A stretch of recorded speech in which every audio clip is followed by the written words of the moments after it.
And it reads, whereas the National Rifle Association exists for the benefit of its members and its competition, as well as our country's oldest and most effective civil rights organization, and whereas the various missions of the NRA are dependent upon the hard work and generosity of our members and volunteers who donate countless hours and tens of millions of dollars to our cause each year to help defend our rights and sustain our long tradition of shooting, hunting, and defense of self, family, community, state, and country.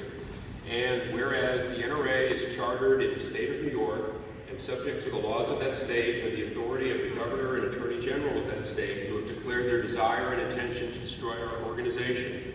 And whereas recent revelations of questionable business and financial practices within the NRA regarding their dealings with various vendors and contractors who have received tens of millions of dollars from the NRA without clear accountability or oversight, leading to a lawsuit against one vendor whom the NRA paid more than $40 million in 2017. Excuse me. And whereas the NRA has filed a lawsuit against one of those vendors, admitting that they have paid large sums of the members' money without detailed contracts, proper invoicing, or any way to effectively determine what was received in exchange for that money. And whereas very similar issues were raised over 20 years ago involving the same vendor but were squelched and ignored. And whereas Wayne LaPierre was the executive vice president of the NRA 20 years ago when these issues were originally raised, and actively opposed and blocked any investigation or corrective action at that time, and during his long tenure as EVP of NRA, has often supported and defended this vendor, their practices, and other vendors and contractors who have similarly reaped huge rewards from the NRA without demonstrating any substantial return on our investment. And whereas these highly suspect practices and failures to properly safeguard the assets of the association and its members have created serious vulnerabilities that can and almost certainly will be exploited by the very hostile Attorney General of New York and could result in the dismantling of the entire organization. And whereas the ultimate responsibility for this situation, which has been ongoing for the past 20 years, rests with the Executive Vice President of the Association, Wayne LaPierre, who receives over $1.4 million from the association each year, and has been reported to have a clause in his contract obligating the NRA to continue paying him the same amount as a speaker and consultant after he leaves the NRA. Therefore be it resolved that on this 27th day of April 2019, the members of the National Rifle Association of America here gathered at the annual meeting of members in Indianapolis, Indiana, do hereby express our disappointment, frustration, and lack of confidence in Wayne LaPierre's ability to guide the association out of the dangerous mess he has created, and call for his immediate resignation.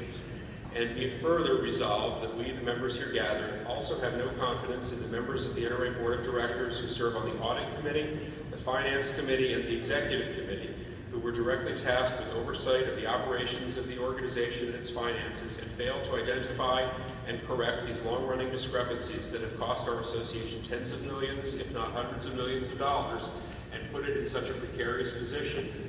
And be it further resolved that a copy of this resolution, along with a brief description of its reception and passage by this body, should be prominently published in the official journal of the association within 6 months of adjournment of this meeting.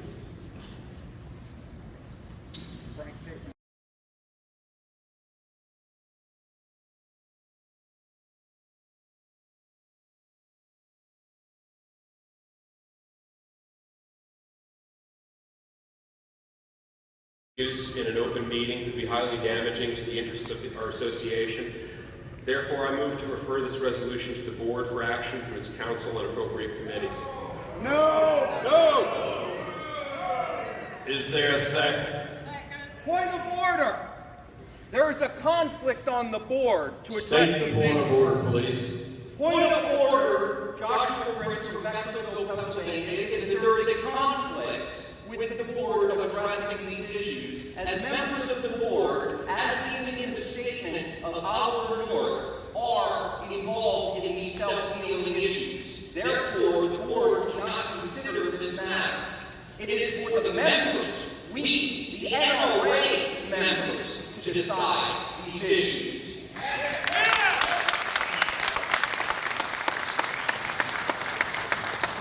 That is a debate. That is not a point of order at this time. It is moved and seconded to refer this resolution to the board for action through its council and appropriate committees. Point of order. Is there any debate?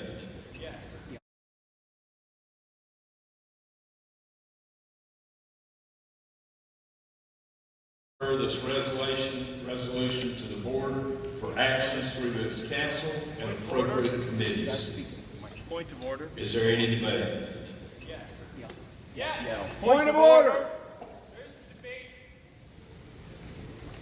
Yes, sir. State your name and where you're from. The microphones have been turned off. My name is Adam Kraut, Westchester, Pennsylvania, NRA benefactor member. Woo! If this is indeed an issue that should not be discussed in front of the media, perhaps we should ask the media to leave the room, because last I looked, the sign outside said that this was the meeting of the members.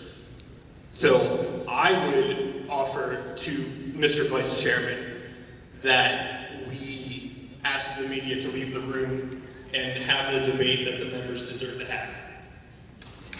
Woo! That is a motion to go into executive session. Point of order.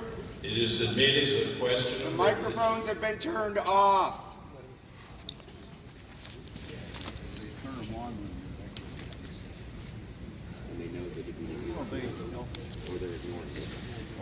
Is there anyone that would like to speak in favor of going to executive session?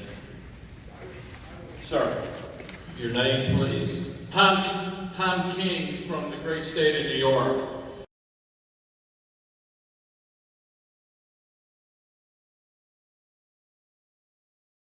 Executive session at a group this size is not possible. Executive session is designed for secrecy to discuss internal business that should not be available to outside forces who could possibly damage your organization. There is no way to control an executive session. Anything said in here under the pretense of executive session will be public knowledge moments after it's said.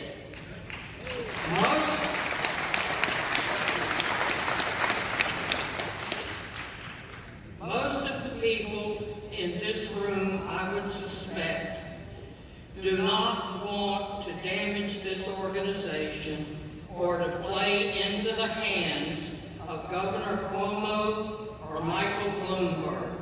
And that's what this resolution does, whether we're in executive session or out. So I am opposed to executive session. I am opposed to this resolution. The lifeblood of this organization is on the line. We are under attack from without. We do not need to be under attack from within.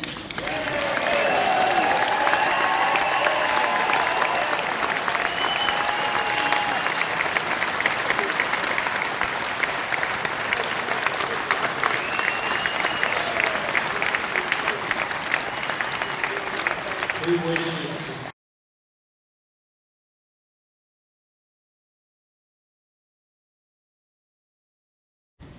Yes, sir. State your name and where you're from. Rob Pincus, Mays Landing, New Jersey, NRA life member. I believe we should go into executive session.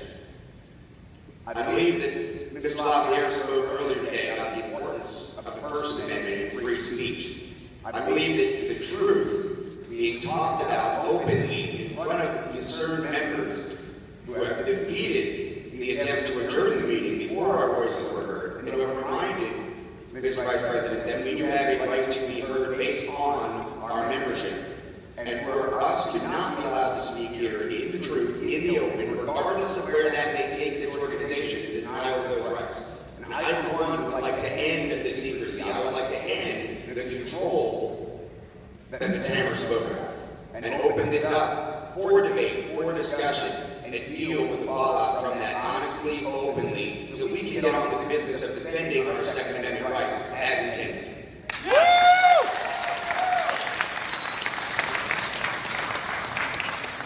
Who wishes to speak against going into executive session?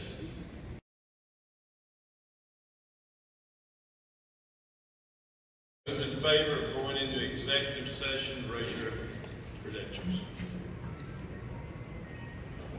Lower them, please. Those opposed? It's opposed, please. Negative has it.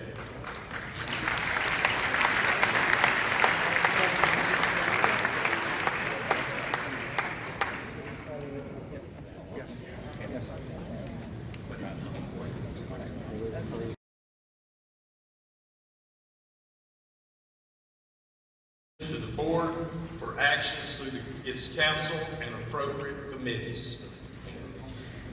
Those in favor, raise your credentials. Lower down, please. Those opposed, raise your credentials. Motion is adopted.